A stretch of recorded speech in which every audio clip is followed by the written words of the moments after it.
हाँ भाई, BA second मानव भूगोल ज्योग्राफी की हमने जो क्लासें ली उन्हें वहीं से हम कंटिन्यू करते हैं। आज हम आपको बताएंगे मानव भूगोल का विषय क्षेत्र। मानव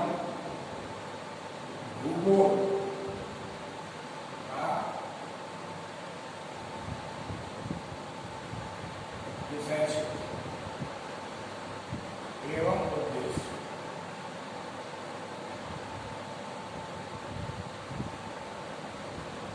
geography BA second, human geography,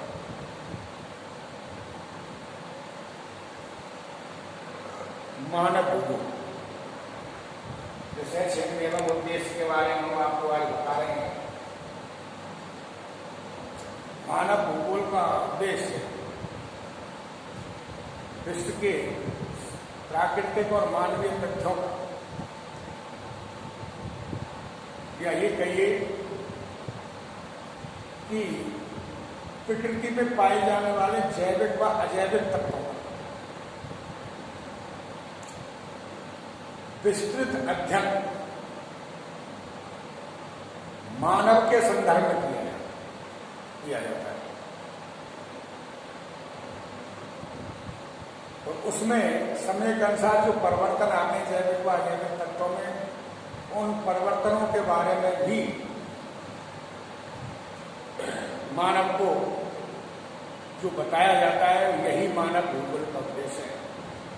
इस जैविक व अजैविक तत्वों से की जानकारी प्राप्त कर मानव अपना विकास कर रहे किस प्रकार करे या अपनी उन्नति किस प्रकार करे, इसके बारे में इसमें बताया जाता है।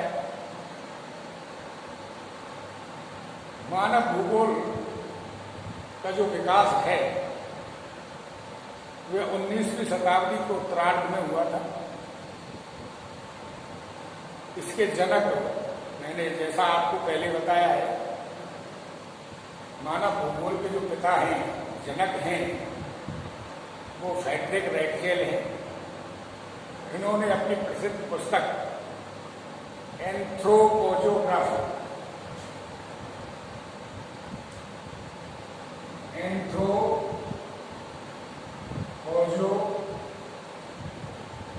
की रचना की, जिसका शाब्दिक अर्थ मानव भूगोल है।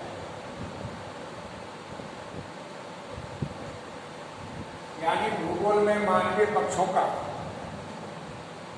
जो अध्ययन शुरू किया था, भूगोल के अंतर्गत मानवीय पक्षों का जो अध्ययन किया गया था, वो सर्वप्रथम फ्रेडरिक रैटजेल ने किया। फ्रेडरिक रैटजेल मानवीय पक्ष में था कि भाई भौतिक पर्यावरण में, इस पृथ्वी पर मानव का उसकी क्रियाओं का अध्ययन करना परम आवश्यक है। विभिन्न पर्यावरणों में मानव कौन कौन सी क्रियाएं करता है, कैसे उन क्रियाओं को संपादित करता है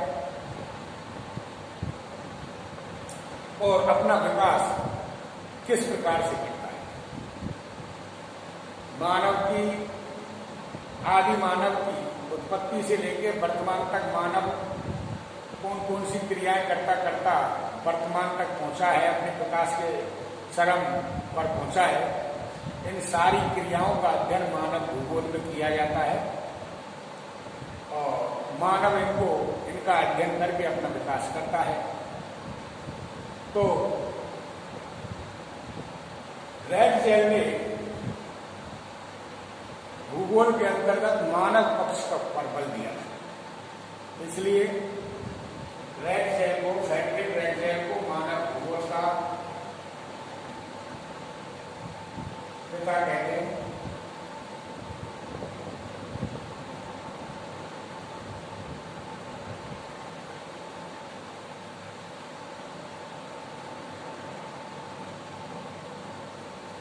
पुस्तक एंथ्रोपोलॉजी थी। यही मानव भूगोल का उद्देश्य है कि पृथ्वी के जैविक अजैविक तत्वों का जो अध्ययन जो किया जाता है वो मानव के पक्ष में किया जाना चाहिए। मानव को ध्यान में रखकर किया जाना चाहिए कि किस पर्यावरण में कौन से तत्व प्राकृतिक जैविक अजैविक तत्व पाए जाते हैं, मानव उनका किस प्रकार उपयोग कर सकता है, किस प्रकार का उपयोग करके अपना विकास कर सकता है। अब दूसरा पॉइंट आता है कि मानव भूगोल का विषय क्षेत्र। ये मानव भूगोल की अर्थ परिभाषा उद्देश्य हमने आपको बताए। अब नया टॉपिक है मानव भूगोल का विषय क्षेत्र कि मानव भूगोल में किसका अध्ययन किया जाता है, किन तथ्यों का अध्ययन किया जाता है, किन तथ्यों का अध्ययन किया जाता है। तो मानव इस विश्व में प्राकृतिक पर्यावरण के सहयोग से या सामंजस्य से जितनी भी क्रियाएं संपादित करता है वो सभी क्रियाओं का अध्ययन मानव भूगोल में किया जाता है।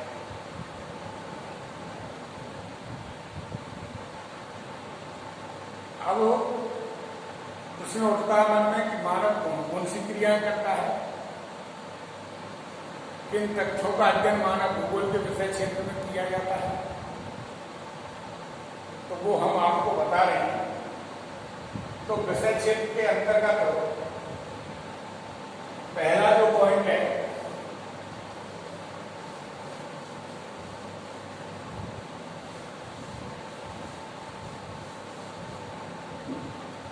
वो है जनसंख्या का भौगोलिक।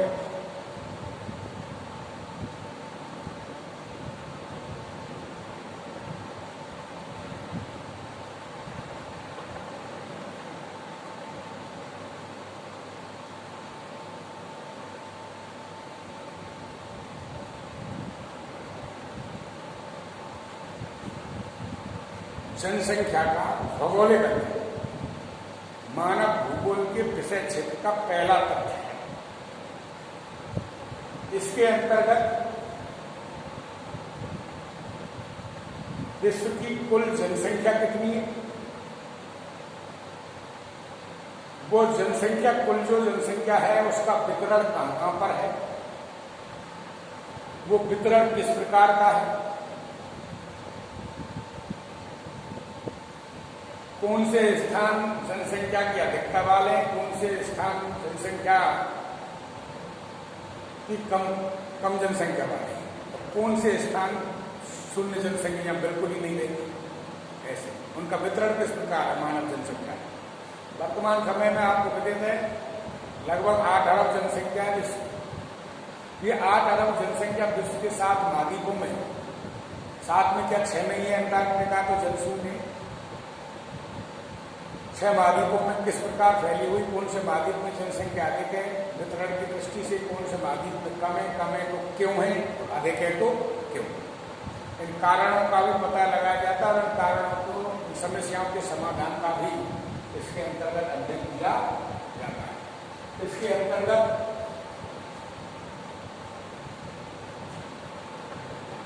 जनसंख्या वितरण,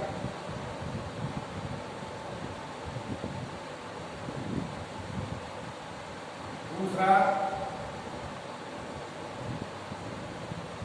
जनसंख्या घनत्व, तीसरा जनसंख्या वृद्धि। जनसंख्या का वितरण, जनसंख्या का घनत्व और जनसंख्या की वृद्धि। कहाँ जनसंख्या की वृद्धि कम है, कहाँ अधिक है तो क्यों है, कम है तो क्यों है,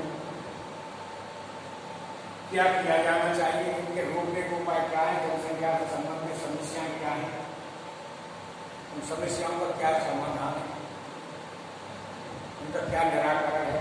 इन सारे तत्वों का अध्ययन इस विषय क्षेत्र के पहले पॉइंट में किया जाता है। ठीक है। दूसरा विषय क्षेत्र के अंतर्गत जो दूसरा आता है,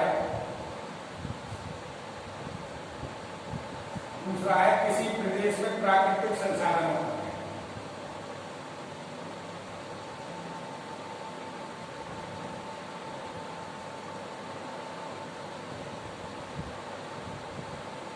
प्राकृतिक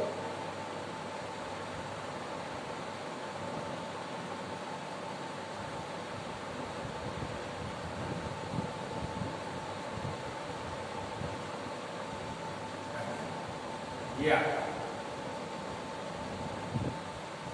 किसी प्रदेश में विद्यमान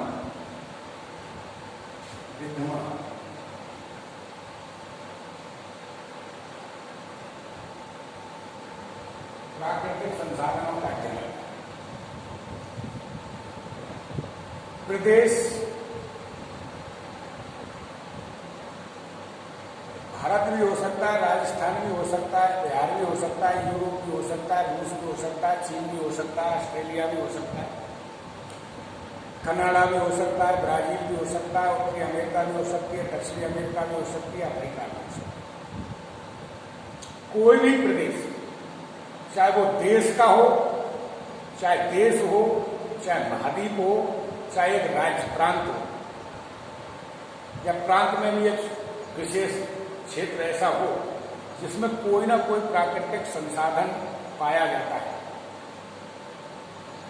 तो इसमें संसाधनों के भंडार, इसमें पहला आता है संसाधनों के प्रकार।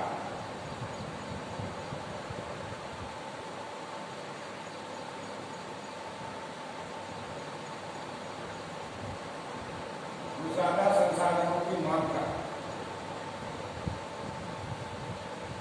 तीसरा आता है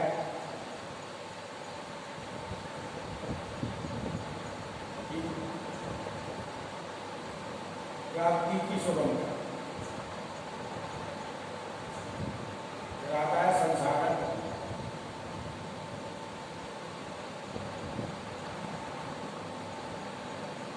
ये तथ्य इसके अंतर्गत आते हैं। संसाधनों के प्रकार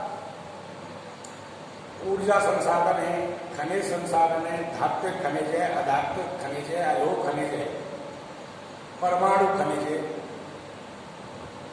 ईंधन खनिज है। कौन सा तो खनिज है, खनिजों का प्रकार आता है, इन सब का अध्ययन इसके अंतर्गत किया जाता है। फिर आता है संसाधनों की मात्रा। वो जो संसाधन जिस प्रदेश में स्थित है वो किस मात्रा में, उसके भंडार कितने हैं उस क्षेत्र में, वो कितनी बड़ी जनसंख्या की आवश्यकता की पूर्ति कर सकता है। भाई उस प्रदेश में, जिस प्रदेश में कोई संसाधन पाया जाता है, अधिक मात्रा में पाया जाता है, उस क्षेत्र में जनसंख्या है कम, तो उसका निर्यात और आयात इसी पर तो निर्भर करता है। भाई किसी मानव की आवश्यकता से अधिक कोई संसाधन किसी क्षेत्र में है तो वो उस संसाधन का क्या करेगा, दूसरे क्षेत्र में जहाँ उसका अभाव है वहाँ उसको इम्पोर्ट एक्सपोर्ट कर देगा, और कर देगा तो उसकी भी आवश्यकता की पूर्ति होगी, उसको नगद धनराशि के रूप में हुंडी मिलेगी, पैसा मिलेगा, धन मिलेगा, जिससे वो अपना विकास करेगा, अपनी उच्च आवश्यकताओं की पूर्ति करेगा। इसी से तो किसी देश का विकास होता है भाई, संसाधनों से। संसाधनों की मात्रा का वर्णन, संसाधनों की प्राप्ति की सुगमता होनी चाहिए। भाई संसाधन है वही, जैसे आज अंटार्कटिका में संसाधन पाए जाते, लेकिन मानव वहाँ रहता ही नहीं, मानव के रहने के लिए उपयोग जलवायु वहाँ पर है ही नहीं, तो उनका उपयोग ही नहीं हो रहा। तो ग्रीनलैंड में, साइबेरिया में, हिमालय के माउंट एवरेस्ट जैसी दुर्गम क्षेत्रों में जब मानव की पहुंच नहीं है, आवागमन के साधन नहीं है, परिवहन के साधन नहीं है, मशीनें वहां नहीं जा सकती, तो उन क्षेत्रों में संसाधन पाना ना पाना बराबर है। तो किसी क्षेत्र में जो संसाधन है और वो वहाँ पाया जाता है, मिलता है, तो उसकी सुगमता होनी चाहिए, मानव की पहुंच से परे नहीं होनी चाहिए, वो मानव की पहुंच के अंतर्गत होनी चाहिए, जब मानव अपनी उसको आसानी से प्राप्त कर सके। इसको कहते हैं संसाधनों की प्राप्ति की सुगमता।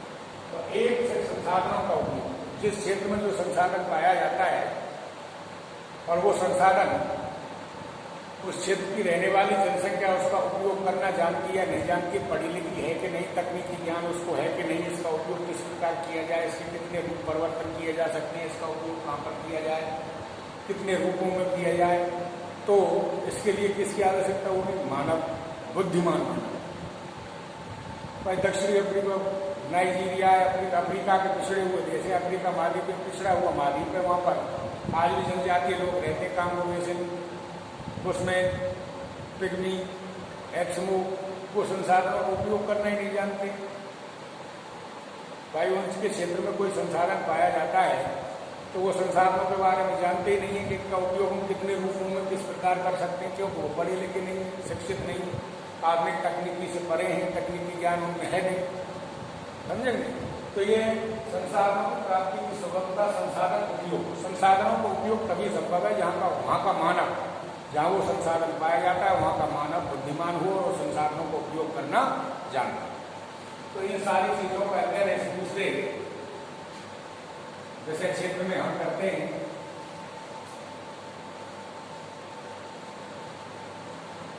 तीसरा विषय क्षेत्र के अंतर्गत आता है, तीसरा पॉइंट है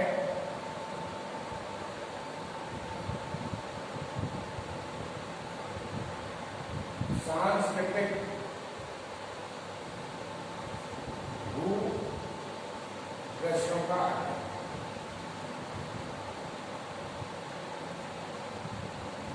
सांस्कृतिक भूदृश्यों का सांस्कृतिक भूदृश्य,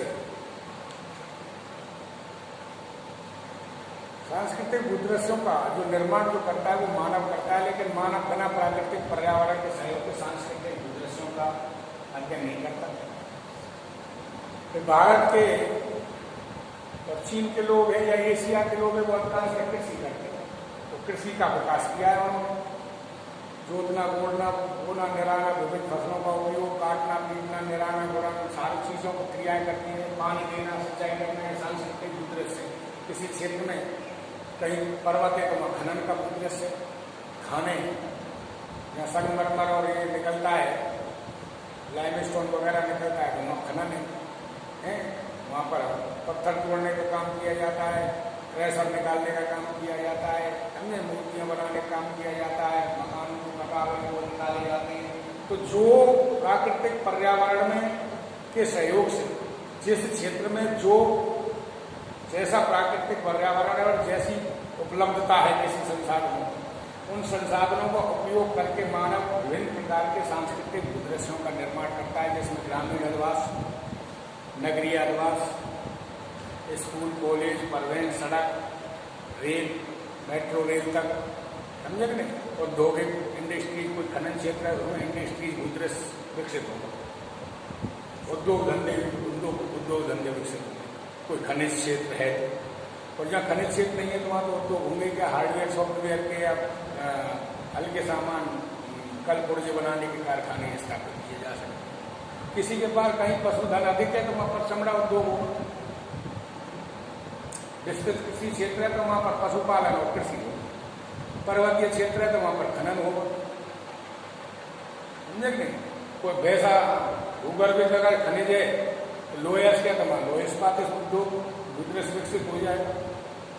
कोटा है वहाँ पर शिक्षा का क्षेत्र, शिक्षा का भूदृश्य, मानव ने वहाँ पर शिक्षा के लिए पहुंचे, शेखावाद के क्षेत्र में शिक्षा का भूदृश्य हो गए।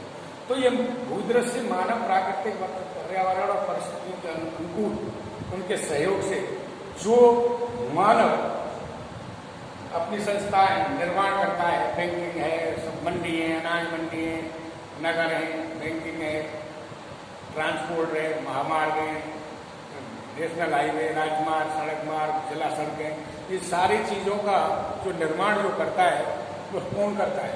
मानव करता है। तो ये सांस्कृतिक भूदृश्यों का संभावना थी। सांस्कृतिक भूदृश्य पश्चिमी राजस्थान मरुस्थल था, पंजाब हरियाणा में वहाँ पर सतलज, गंगा, रावी, व्यास नदियाँ थी, तो वहाँ पर डैम बना दिया।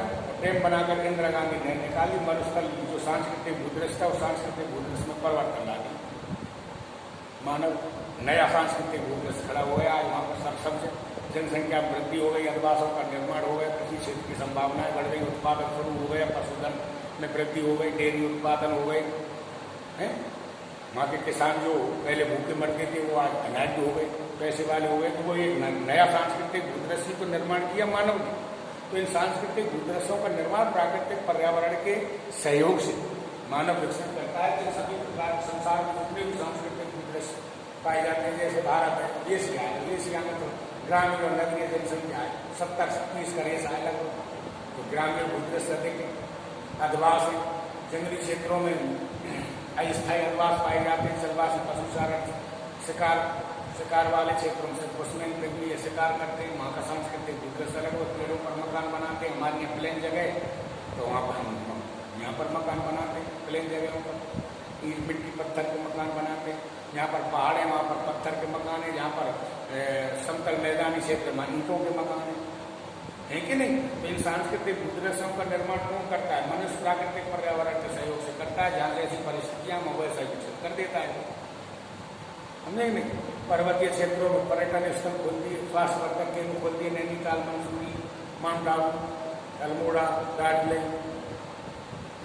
तो ये सभी सांस्कृतिक भूदृश्य हैं। तो मनुष्य है, कहीं कोई झील है, प्राकृतिक प्रकृति ने झील प्रदान कर दिया, पर्यटन है, झील मछली पालन है, ये सारी चीजें हैं। बने घने जंगल है, अभ्यारण्य बना दिए, शिकार निषेध क्षेत्र बना दिए। ये सांस्कृतिक भूदृश्यों का निर्माण मनुष्य करता है, लेकिन बिना पर्यावरण के सहयोग के वो नहीं कर सकते, क्योंकि उसको संसाधन जो उपलब्ध कराता है या परिस्थितियां जो उपलब्ध कराता है वो तो प्राकृतिक शक्तियां ही, प्राकृतिक वातावरण तो है। ये तीसरा मामला। चौथा है मानव द्वारा वातावरण समायोजन कार्य। मानव द्वारा वातावरण समायोजन का कार्य, ये चौथा विषय क्षेत्र है। पृथ्वी पर विभिन्न प्रकार के प्राकृतिक वातावरण पाए जाते हैं। 3 प्रकार की तो जलवायु है, शीतोष्ण और शीत।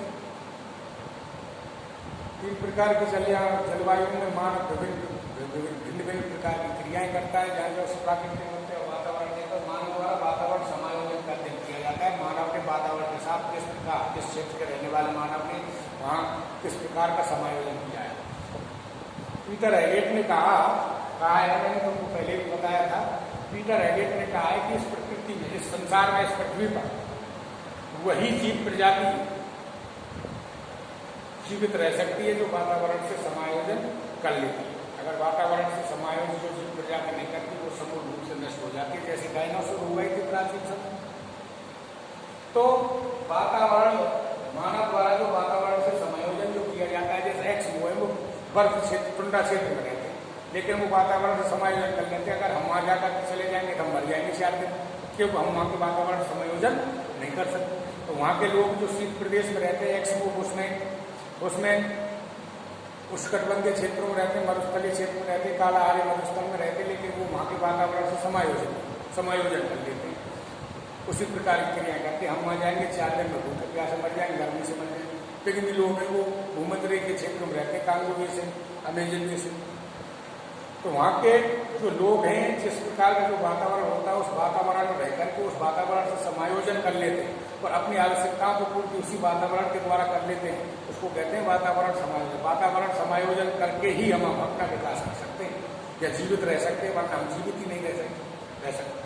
हम भाई वातावरण के अनुसार तो समायोजन करते हैं। हम अपने रखते कपड़े हैं, वेशभूषा है, हम सर्दियों में गर्म कपड़े पहनते हैं, गर्मियों में पतले सूती कपड़े पहनते हैं। ये वातावरण समायोजन ही तो है। गर्मियों में हम पंखा, कूलर, एसी से वातावरण का समायोजन करते हैं। सर्दियों में हम ऊनदार और गर्म कपड़े पहन करके वातावरण से समायोजन करते हैं। करते हैं कि नहीं करते हैं? बस बरसात में हम प्लास्टिक के जूते पहनते हैं, सर्दी और गर्मियों में हम हल्के जूते पहनते हैं, गर्मियों में हम गर्म कपड़ेदार या ऐसे जो पाम गर्म रहते हैं ऐसे जूते पहनते हैं। भाई हम बरसात में ही प्लास्टिक के या वही कपड़े वो जूते क्यों पहनते हैं? वो ये तो मुलायम रहते हैं, पानी है वो फटाफट बैठ जाता है, खींच खांचे में कहीं नहीं फटते, गलते हटते नहीं। तो ये वातावरण से समायोजन है। भाई हम अब अपने घर में ही हम वातावरण हम अपने घर में समायोजन नहीं करेंगे तो घरों का क्या हो जाएगा, विघटन हो जाएगा। तो समायोजन मनुष्य का पहला काम, जिस वातावरण में मनुष्य रह रहा है उस वातावरण से अगर वो समायोजन नहीं करेगा तो वो नष्ट हो जाएगा, संकटों का सामना करना पड़ेगा। और अगर समायोजन कर लेगा तो वो चिरकाल तक रहेगा, सुखी रहेगा। घर हो, समाज हो, परिवार हो, अगर हम समाज से, परिवार से समायोजन नहीं करेंगे, अब हम अपनी पत्नी से समायोजन नहीं करेंगे तो हमें विद्रोह हो जाएगा, तलाक हो जाएगा, हमारा गृहस्थ जीवन नरक हो जाएगा। और अगर समायोजन कर लेंगे हमारा जीवन सुखी होगा। तो ये समायोजन मानव द्वारा जो वातावरण का समायोजन का अध्ययन इसमें किया जाता है। मानव भूगोल में विभिन्न विभिन्न वातावरणों में मानव किस प्रकार से कौन कौन सी क्रियाएं करके अपना समायोजन करता है, सारी चीजों का अध्ययन, एक्समो, कोकनी, बुश्मैन, सकाई, समझे कि नहीं। तो जितने भी जनजातीय क्षेत्र हैं, शीतोष्णकटिबंधीय क्षेत्र, उष्णकटिबंधीय क्षेत्र में रहने वाले लोग, भूमध्यरेखीय क्षेत्रों में रहने वाले लोग, ठंडे क्षेत्रों में रहने वाले लोग, शीतोष्णकटिबंधीय क्षेत्र मानसून एशिया में रहने वाले लोग किस प्रकार से अपना समायोजन करते हैं। समुद्र तटीय क्षेत्रों में रहने वाले लोग कैसे रहते हैं, समुद्र तटीय क्षेत्रों में रहने वाले लोग तैराक होते हैं, नाविक, नदियों में हम तैरना भी नहीं जानते बहुत से लोग, क्योंकि यहाँ पर परिस्थितियाँ नहीं। तो कहने का तात्पर्य जो जैसा वातावरण होता है मानव को उस वातावरण के साथ अपना समायोजन करना होता है। तो वो किस प्रकार से समायोजन करता है, कौन कौन सी वातावरण, कौन कौन सी क्रियाएं करता है, नए सांस्कृतिक दृश्यों का निर्माण करता है, सारी चीजों को कहते हैं जिसमें रिस्पॉन्ड किया जाता है। पांचवा गुण है किसी प्रदेश में स्थानिक संगठन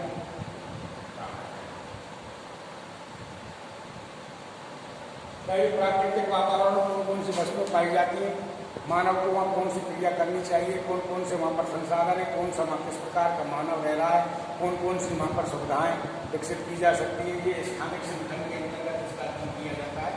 समझे कि नहीं, नगरवाई में ट्रैफिक जाम हो जाता है तो मानव ने, बुद्धिमान मानव सोचा बाईपास निकाला, तो ये स्थानिक संगठन है। इसके लिए प्रोजेक्ट होना चाहिए, सोच होनी चाहिए, पदार्पण होना चाहिए, प्रक्रिया विधि होनी चाहिए। समझे नहीं, अभी जैसे ये पहले मीटर गेज था, अब ब्रांड गेज हो गई, बड़ी लाइन हो गई, क्योंकि व्यस्त मार्ग सीधा पड़ता है कि स्थानिक संगठन है। स्थानिक संगठन में स्ट्रक्चर ढांचे आते हैं, समझे नहीं। अभी जैसे कृष्ण कुमेर और डीप संबल का पानी ला दिया, तो ये स्थानिक संगठन है, इससे उस क्षेत्र का विकास होगा, पानी की समस्या पानी की समस्या समाप्त हो जाएगी। तो ये स्थानिक संगठन है, बिजली है, पानी है, नल है,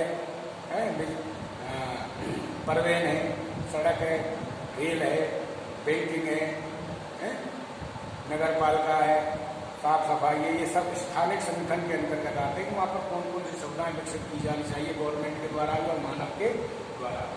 हम स्थानिक संगठन है, भाई स्थानिक संगठन वो अपना घर का नहीं करते, काम को पीछे बनाना चाहिए है, इसमें कौन कौन सी वस्तुएं रखी जानी चाहिए, कहाँ पशुओं को रखें, कहाँ पशुओं के लिए चारे के लिए चारा भरने के लिए रखें, कहाँ अन्न रखने के लिए रखें, सामान कौन कौन से सामान होने चाहिए जिसमें अन्न पानी सुरक्षित रह सके, कहाँ पैसा रखें, कहाँ जेवर रखें।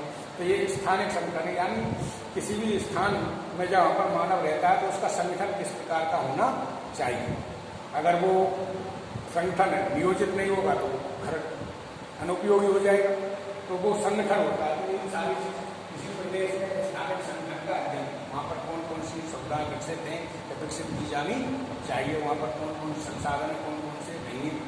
मरुस्थलीय क्षेत्र है, वहाँ पर कोई खनिज संसाधन पाया जाता है, औद्योगिक इंडस्ट्री खोल लिए, तो वहाँ शिक्षा की, पानी की, आवास की, अन्न की, परिवहन की सारी सुविधा मुहैया कराती है सरकार, अपने आप हो जाता है, विकसित हो जाता है। तो संगठन है।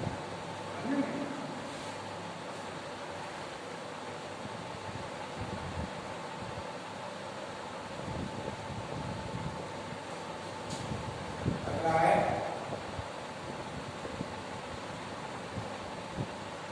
विभिन्न पर्यावरण।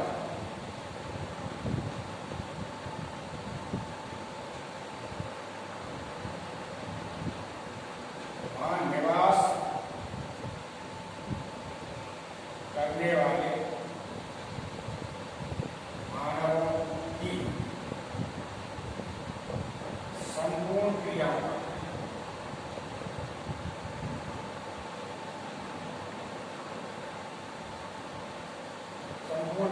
अध्ययन किया जाता है। इसी प्रदेश में जो मानव रह रहा है वो कौन कौन सी क्रियाएं करता है, विभिन्न पर्यावरणों में कौन कौन सी, शीतोष्णकटिबंध में रहने वाला मानव कौन सी क्रियाएं करता है, उष्णकटिबंध में रहने वाला मानव कौन सी क्रियाएं करता है, टुंड्रा प्रदेश में रहने वाला मानव कौन सी क्रियाएं करता है, मरुस्थलीय क्षेत्रों में रहने वाले लोग किस प्रकार की क्रियाएं करते हैं, तटवर्ती क्षेत्रों में रहने वाले लोग किस प्रकार की क्रियाएं करते हैं। उन क्रिया संपूर्ण क्रियाओं का जो अध्ययन किया जाता है वो मानव भूगोल में किया जाता है। ये देश का काले संक्रमण का लास्ट है, आपको जो हुआ है काले संक्रमण का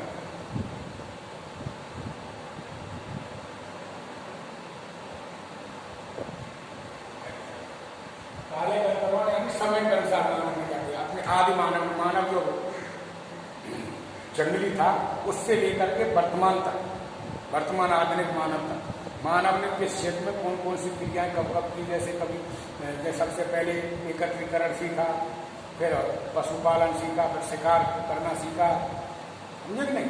उसके बाद कृषि क्रिया शुरू हुई, फिर उद्योग धंधे शुरू हुए, फिर पर्यावरण विकसित हुआ, पशुपालन, ये सारी क्रियाएं प्राचीन समय से लेकर के मानव की उत्पत्ति से लेकर के वर्तमान तक सभी प्रदेशों के सभी मानवों की सभी क्रियाओं का काले का अनुक्रमण किया जाता है। प्राचीन समय में उस क्षेत्र के निवासी क्या करते थे, वर्तमान समय में वहाँ क्या करते हैं। अमेरिका, उत्तरी अमेरिका के लोग बहुत अविकसित थे, पहले रेड इंडियंस थे, लेकिन यूरोपीय लोग वहाँ पर जाकर के बस गए तो उन्होंने वहाँ के लोगों को विकास किया और अपना भी विकास किया, जो ये बुद्धिमान थे वहाँ। तो किसी काले संक्रमण पहले वहाँ में का जन वैसे ही था, वैसे ही बड़ा हुआ था, औद्योगिक हो गए हैं। तृतीयक और चतुर्थक और पंचमक व्यवसायों का बोलबाला है। तो प्राथमिक क्रियाएं, द्वितीय क्रियाएं, तृतीय क्रियाएं और चतुर्थक और पंचमक क्रियाएं, ये क्रियाएं जो होती है तो कौन समय में, प्राचीन समय में कौन सी क्रियाएं मानव करता था, मध्य युग में सारा आपने देखो कौन सी क्रियाएं करता है, समझेंगे। सारा काले संक्रमण का अध्ययन किया जाता है मानव भूगोल में। इन सभी क्रियाओं का अध्ययन मानव भूगोल में किया जाता है, यही मानव भूगोल का विषय क्षेत्र है।